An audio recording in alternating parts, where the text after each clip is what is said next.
Excellent. Thank you very much. Nelson se ha encargado de maquillarme.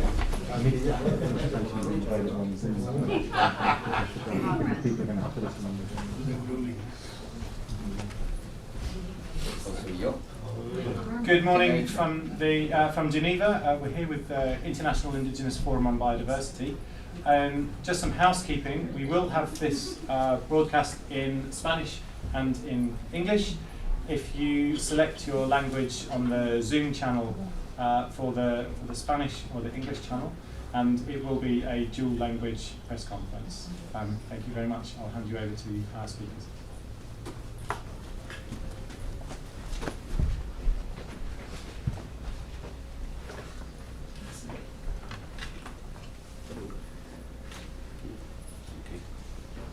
Buenos días a cada uno de ustedes. Reciban un saludo del Foro Internacional Indígena sobre Biodiversidad, una instancia de pueblos indígenas que está conformada con representación de las 7 regiones del mundo: Asia, África, América Latina, Norteamérica, Pacífico, Europa.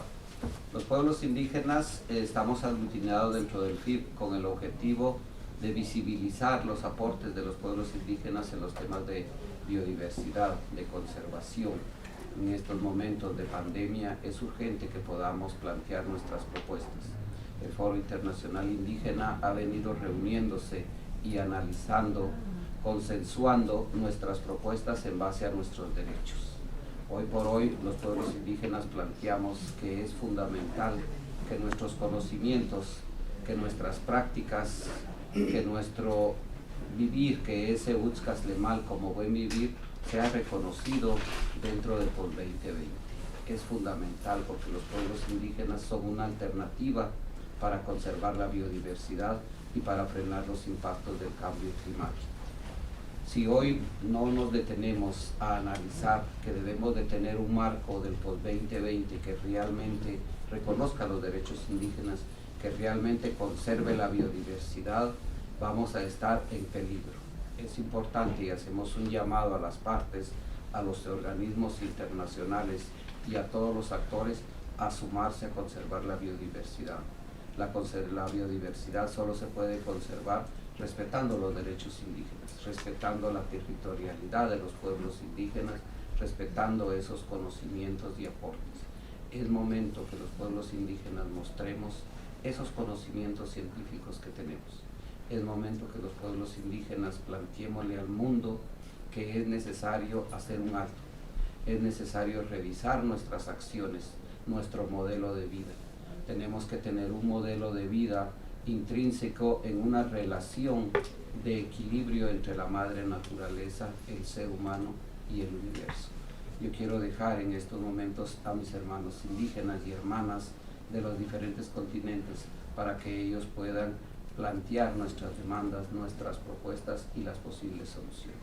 Adelante, Jennifer, por favor. Gracias, Ramiro. Gawis ay agaw yu amin, sa CICG, Tauli Corpuz, nagapuak id basaw, banbantay.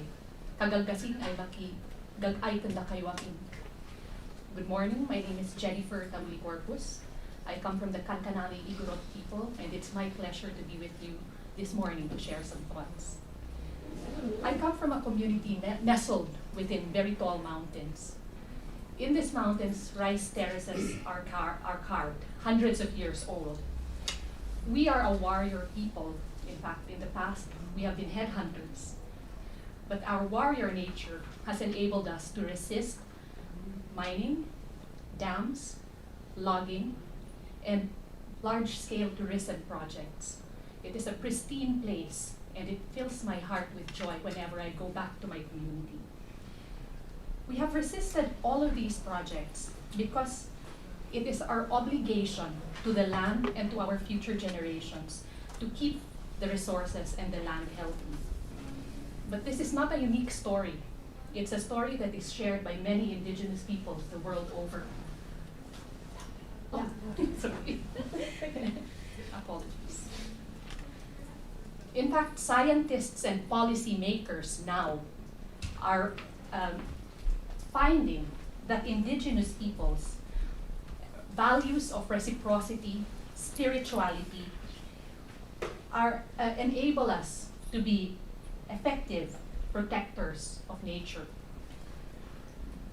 There have been findings that in our territories, although biodiversity is declining, it is declining at a much slower rate, making us islands of diversity in a sea of degradation. So it doesn't make sense to me when we hear stories every day of indigenous peoples being displaced from their communities. It makes no sense when I hear about Keng Krachan forest complex in Thailand, recently inscribed in the World Heritage List, despite all of the complaints of human rights violations against the Karen people. At present, many are still in jail. It makes no sense when I hear that in Tanzania, almost 200,000 indigenous pastoralists have been displaced in the name of conservation. Indigenous people's rights violations cannot continue. The legacies of the past must be addressed. The new global biodiversity framework that's being negotiated now here in this building must mainstream a human rights-based approach and must adopt mechanisms to address past wrongs. Indigenous peoples need to be full partners in meeting the goals and targets to protect life on Earth. We cannot miss this opportunity again. And this is the only way that we can prevent biodiversity collapse. Thank you.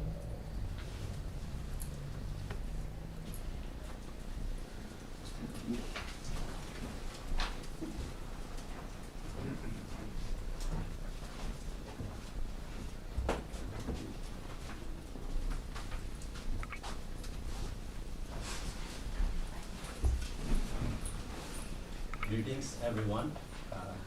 Thanks to my brothers and sisters who have just shared a very powerful message. My name is Lakpa Nuri Sherpa. I come from Indigenous Sherpa community from Nepal, and I'm currently working with a regional network of Indigenous peoples organizations in Asia, which is called Asia Indigenous Peoples Pact. The CBD vision of living in harmony with nature, it's not something very new to indigenous peoples.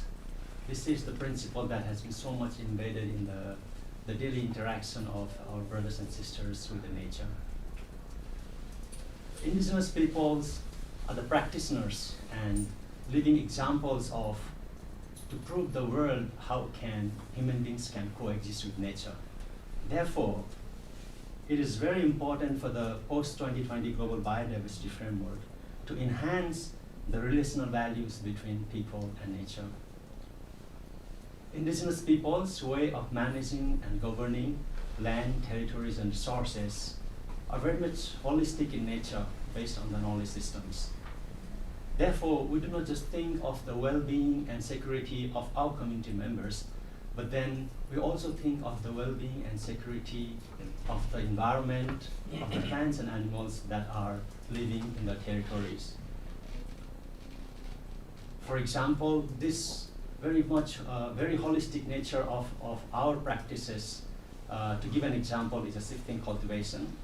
This is a traditional livelihoods of indigenous peoples that provides food security, food diversity, nutrition, and even enhances the cohesiveness among the communities, among millions of indigenous peoples across the planet. And the most important thing is 70% of the work of this traditional livelihood is done by our indigenous women. And therefore there is a very important role that our sisters from different regions of the world play to enhance the well-being and security of our community members. And also just to give an example how our ways of managing resources is actually useful not only for indigenous peoples but to non-indigenous peoples is an example from Thailand where indigenous peoples during the COVID-19 pandemic, the first wave, they were actually able to distribute the harvest from their fields even to the non-indigenous peoples because there was so much of scarcity of food during the first wave of the pandemic. So that's the way we are also contributing to the other brothers and sisters who doesn't belong to our community, but we share the problems that they are facing in this global pandemic. However, our cultural heritage, resource management systems, particularly the indigenous food systems such as shifting cultivations, and the communities that are practicing it are harassed, misunderstood, criminalized, and even arrested in the name of conservation, biodiversity conservations, and climate change. This has happened in the past. This is still ongoing, but there is a very good opportunity for all of us, for the CBD parties, to undo the wrongs that has been continuing. Indigenous peoples who are contributing to the conservation of biodiversity and climate change adaptations and mitigations should be supported and promoted as partners and leaders of conservations throughout the post-2020 global biodiversity framework. This is the kind of transformational change that we want from the post-2020 global biodiversity framework. And also, if we do it this way, it will be very effective in terms of addressing the loss of biodiversity and the climate change, the climate crisis that the world is facing. What is even more important is what will happen in the ground. Therefore, the implementation of the post-2020 global biodiversity framework should be guided by the human rights-based approach and ensure the protection of our brothers and sisters who are defending our lands, territories, waters, and resources. If we are serious, politically driven, politically committed, not to repeat the failure like in the past, and learn from the experiences of the IT biodiversity target, CBD parties must strongly embed our rights to our land, territories, and resources, and our leadership on conservation strongly throughout the post-2020 global biodiversity framework. Thank you. Thank you. I'm Daniel Kobe from Kenya. I represent a community called Ogiek. We are in Kenya within Mau Forest Complex. When people talk of biodiversity, first, the indigenous people may not understand the language. Sometimes we see it as our forest, as our environment. But in reality, those who have lived and been brought up in a place where we see that biodiversity is everything about us. When I talk about my forest, I see everything. I always tell people I see a supermarket within Mau Forest, because that's where I get my food, I get my medicine, everything. So during this pandemic, everybody was coming to us. Can you get us something to help us in this COVID? We helped them because we even didn't know that it was helping COVID. All we know, these are plants which helped us, these are herbs which takes care of us. And the only unfortunate part of it is when the government look at us as destructors or the people who are logging, the people destroying the forest. But we'll see ourselves as part of the forest. We have lived and stayed there. This is part of us. In fact, Ogiek means caretakers of fauna and flora. So we take care of the animals. When people talk about zoonotics, when they talk about diseases brought by animals, we don't see it because this is how we have lived. So today, when people discuss 30 by 30, what does it mean to us? Are you going to take part of the same land we've been fighting for? Or are you going to accept what we have as part of 30 by 30? Is it what you are giving us for the future, or is it you want to take our future? The point is, you protect indigenous peoples, you are protecting biodiversity. You protect environmental defenders, like some of us, who have been threatened because of protecting. We have undergone litigation.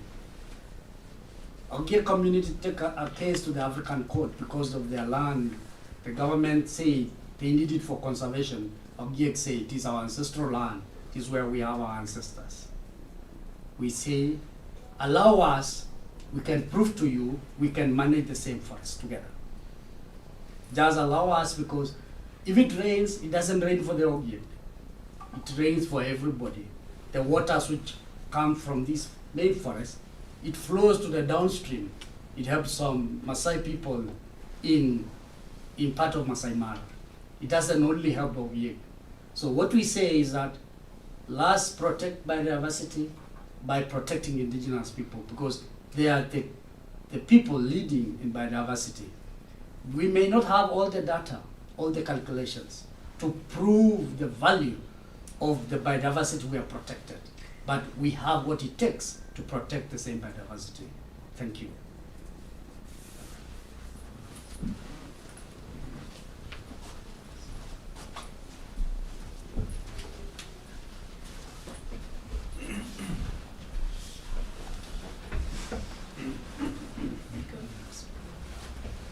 Good morning, my name is Stan Nuri and I'm from Australia. I'm from the Torres Strait. And the Torres Strait is one of two Indigenous peoples in Australia, Torres Strait Islanders and Aboriginal people. Torres Strait Islanders are a very small minority group of Indigenous peoples in Australia. We are a seafaring people. Where I come from is the very northern part of the Great Barrier Reef, which is currently in a bit of is a bit sick at the moment, the Barrier Reef. So I basically wake up on the Barrier Reef every day. I live on the reef on my island. So we are a seafaring people, most northerly point of the Great Barrier Reef. We are the only place in Australia that shares a border with another country.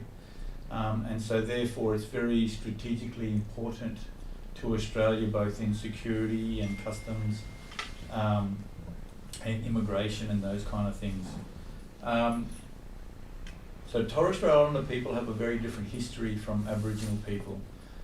We were never disposed of our lands, and we were never massacred or anything like that. We have always been very strong in our rights and very vocal in asserting our rights.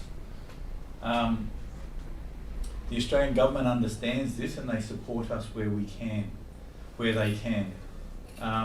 The thing about that is that we don't have any jobs in Torres Strait. Most of it is service for public service. Most of my people don't work. There are no jobs on these little islands, and so subsistence, food gathering is very, very important to us. It's important to our survival. And therefore, although we're only a very small community, minority community in Australia, what happens on the global, in a global context really affects us. So the climate change issues and those kind of things really affect us in terms of our survival and in terms of actually putting food on the table for our kids. The IIFB is very important to the people of Torres Strait.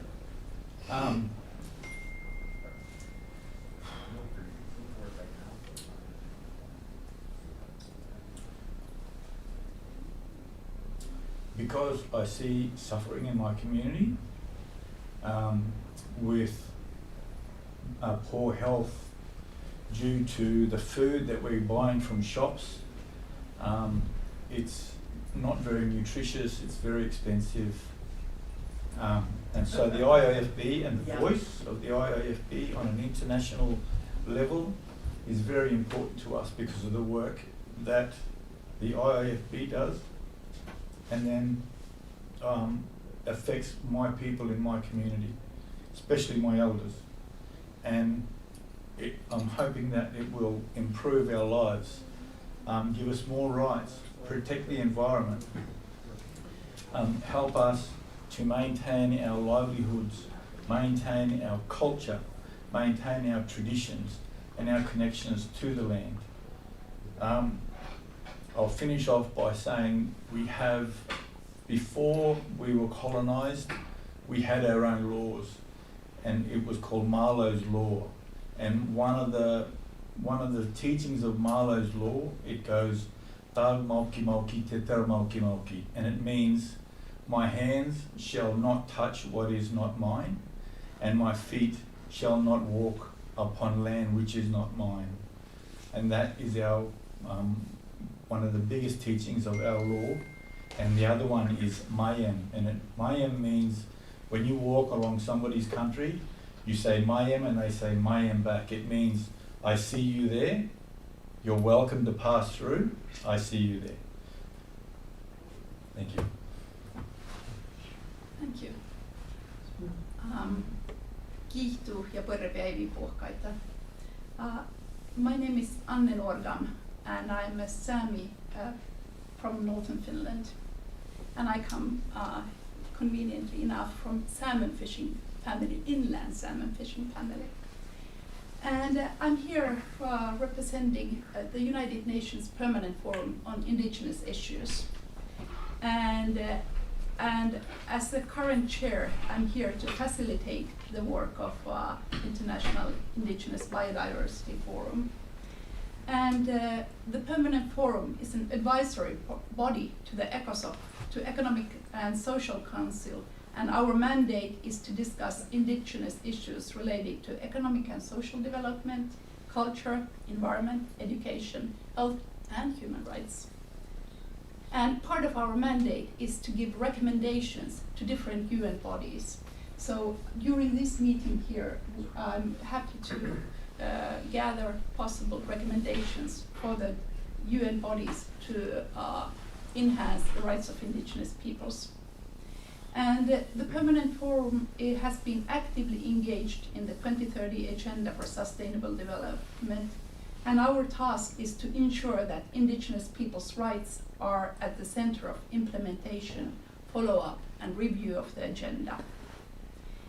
And we have repeatedly highlighted the crucial importance of ensuring the meaningful and full participation of indigenous peoples in this implementation of the Agenda 2030. And all goals, targets, and indicators of the post-2020 global biodiversity framework must uphold the minimum standards as agreed in the UN Declaration on the Rights of Indigenous Peoples, and as my indigenous sisters and brothers have pointed out. And we call for the implementation of the framework be guided by the human rights-based approach, and especially to ensure the protection of defenders of environmental human rights and indigenous people's rights.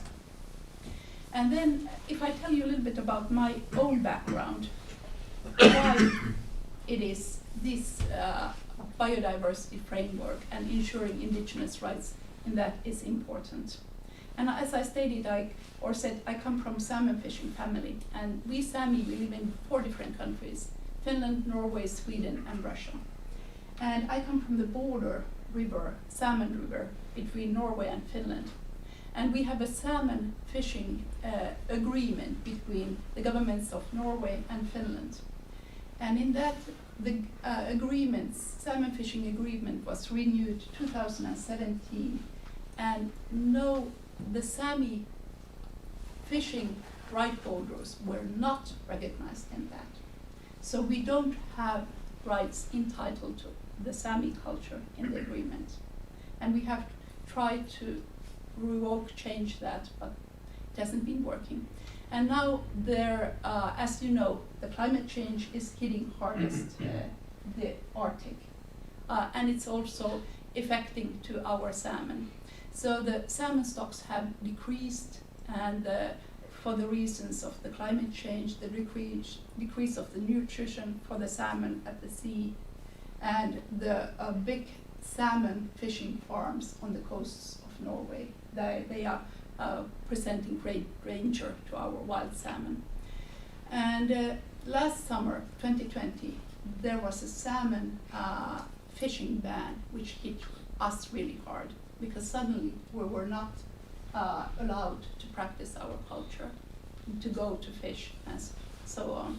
And our government said that this is just temporary, and we try to preserve the salmon for the future Sami generations so that we can fish. But what happened? This summer we are going to have the same ban The only exception is that we are just allowed to fish using our traditional way of fishing, either for 2 days next summer or 4 days, depending on our way of traditional fishing. And that's the way how governments give us a possibility to practice our culture, Sami culture. So our Sami communities are really down. It's because suddenly it's the fishermen at the sea, they can continue the fisheries at the coastal Norway. They use the food for our salmon, and we are the ones who have to endure the conservation. And this is the reason why these meetings here are crucial for indigenous peoples, that the conservation measures, the human rights-based approach is taken into account.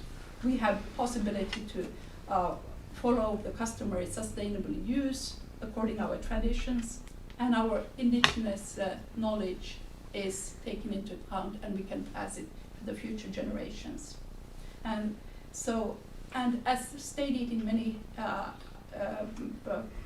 speakers before me, it's how we are doing it. We negotiate internationally so that our governments would adapt these measures at homeland, so that we get the measure, the protection, the enhancement of our human rights, indigenous rights, taken into our national legislation. Thank you.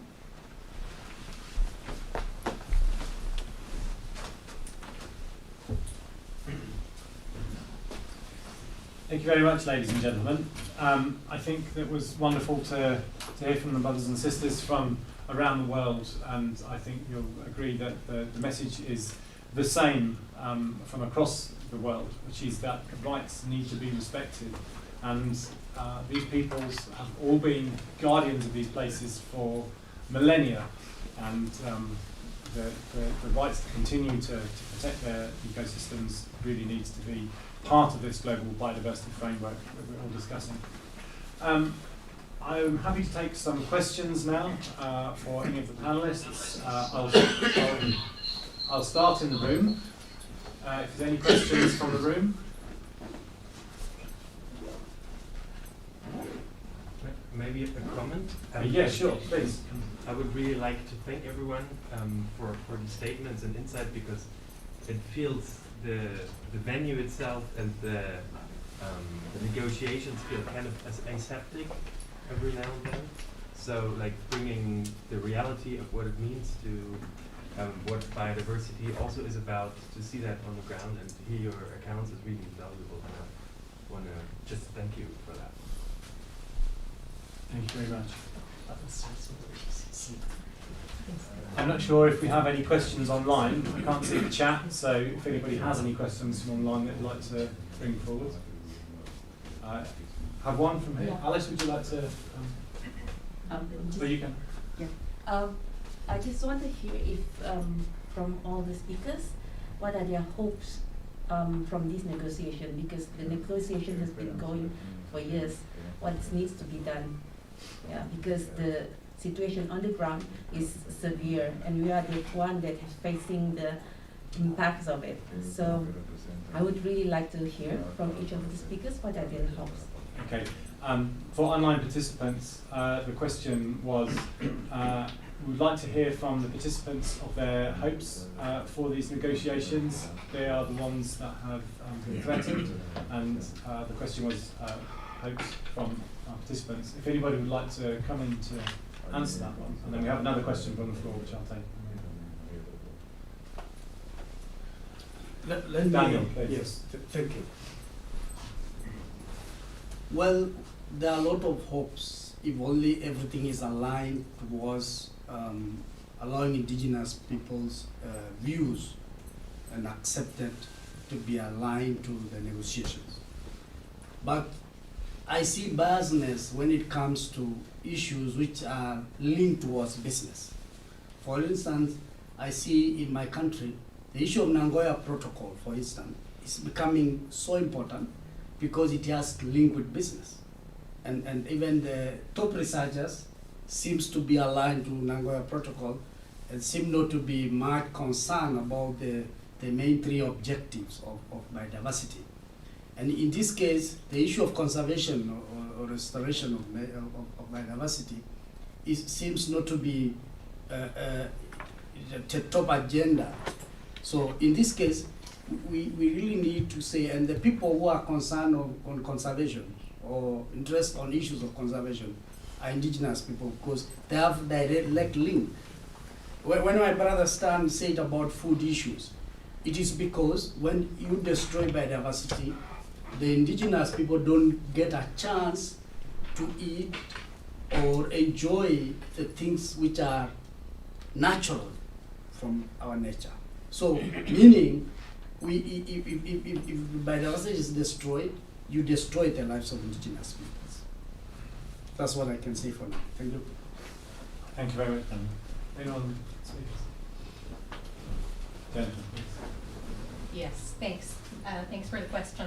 Maybe the hope is that the negotiators here follow the science, and the science clearly shows that indigenous peoples are the most effective conservers of biodiversity.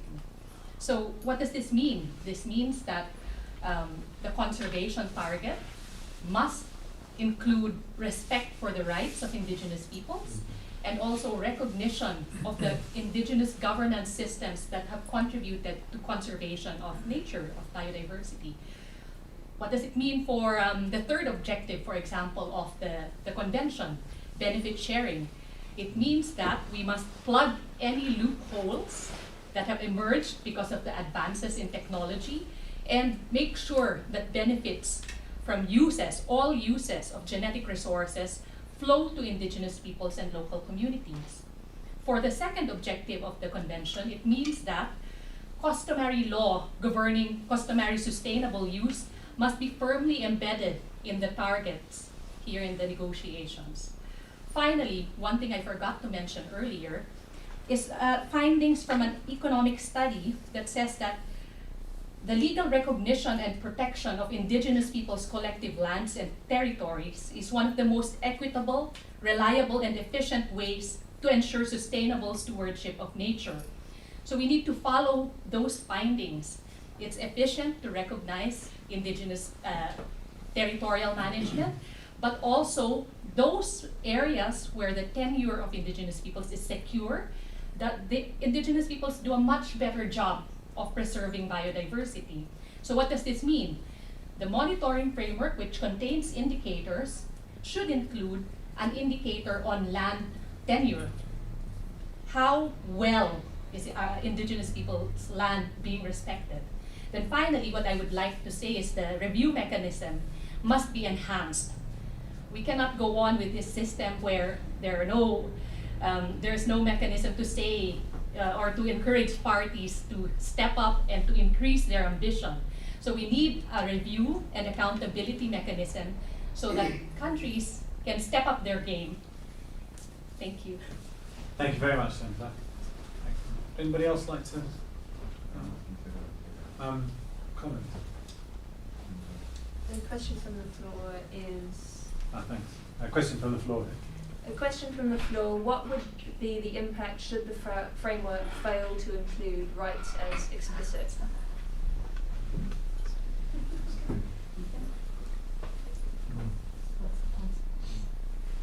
What would be the consequences if rights weren't mentioned in the framework? Would anyone like to take? So I think I'll probably hazard a guess at this one. Currently, there are what they are called, have been labelled the Torres Strait 8, who are currently taking the Australian government to court over climate change inaction. So I think the consequences possibly could be more legal action, especially within the countries within their countries, I guess. So the Torres Strait 8 is currently putting a case up to the Human Rights Commission because we're because Australia's, and I kind of don't want to be too disparaging to the government, but I think there could be more work done by the Australian government to recognise climate change is a real thing, and that we needed action on climate change 20 years ago. Which is very disappointing, and so I guess that's what my thoughts are. Thanks, Okay. Uno de los retos que tiene el marco del post-2020 en el tema de reconocer a los pueblos indígenas sería en que si no se están reconociendo los derechos, el 80% de la biodiversidad del planeta estaría atentando. ¿Sí? Eso es realmente muy difícil. Tenemos que reconocer esos derechos por un lado.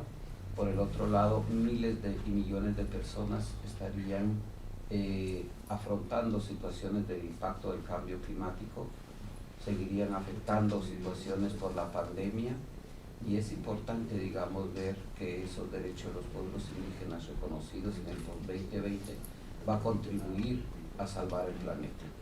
Los pueblos indígenas estamos planteando que no solo va a ser un reconocimiento hacia los pueblos indígenas, sino es un reconocimiento, sino es un trabajo que se hace para salvar el planeta, para salvar el universo. Es momento, digamos, que las partes, que los que están negociando y tomando las decisiones respecto al post-2020 reconozcan y comprendan en su justa dimensión que los derechos de los pueblos indígenas benefician no solo a los indígenas, beneficia a toda la humanidad. Gracias. Thank you very much for the questions. I think that is a very good question in terms of how do we reflect our engagement in Geneva and beyond. If the Global Biodiversity Framework misses or do not incorporate Indigenous people's rights, I think that will be dangerous for not only for Indigenous peoples but for everybody, because our sister Jennifer was really highlighting that the messages of Indigenous peoples are actually buttressed supported with evidence by science, that we need to listen to the voices of Indigenous peoples. We need to depend on the knowledge systems that Indigenous peoples have been practicing for generations and generations, and those are the effective ways to actually address biodiversity loss and climate change adaptation and mitigation. So that would be very, how to call that, unwise decision, I would say. Like, we're really forgetting all those work of the scientists, all those work that Indigenous peoples and local communities are doing on the ground, and not really learning from the failures of the Aichi biodiversity target, right? I mean, in one of the reflection, even from the parties have said, and even many of the Indigenous peoples reoccur, that why we were not able to achieve, or why we failed in the previous targets is really they were not able to mobilize the local accents of Indigenous peoples. They were not really able to report what Indigenous peoples are saying. I think this would be completely different in terms of the way the principle of post-2020 global biodiversity is framed, the whole society approach, where they say that everybody has a role and contribution. And I would even go to the extent that this whole vision of living in with harmony with nature would be in danger if the rights of Indigenous peoples are not explicitly ensured in the post-2020 global biodiversity framework. Thank you. Thank you very much, both, and thanks to all of the speakers. I'd like to invite a speaker from the room here, if I may, use my chair's privilege, and invite Ruth just to make a comment as well, a final comment on the press conference for this morning. Thank you. Good morning, Ruth Spencer from the Caribbean island of Antigua and Barbuda. We are here, but it's the all of society approach. And it means that you, wherever you are located in the world, you have a responsibility. You have to share information. You have to build collaborations, alliances, so that everybody in your village knows what is happening. And in our everyday life, we can take actions to conserve and protect our biodiversity, because this is our life. Where you see wrongs are taking place, say something, because maybe the very chemicals that are being used are destroying pollinators. And without the pollinators, we have no food. We all have a part to play in bringing solutions. So we're here to share, but we are here to encourage you that you have a role to play. Thank you. Thank you very much to Ruth, and thank you very, very much to all of our speakers.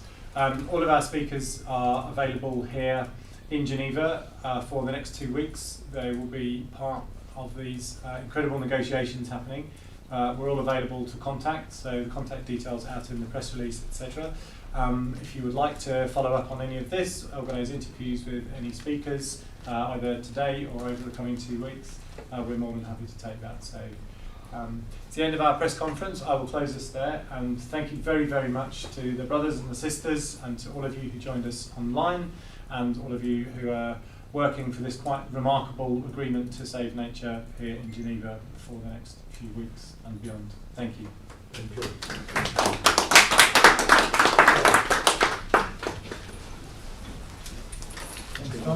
you.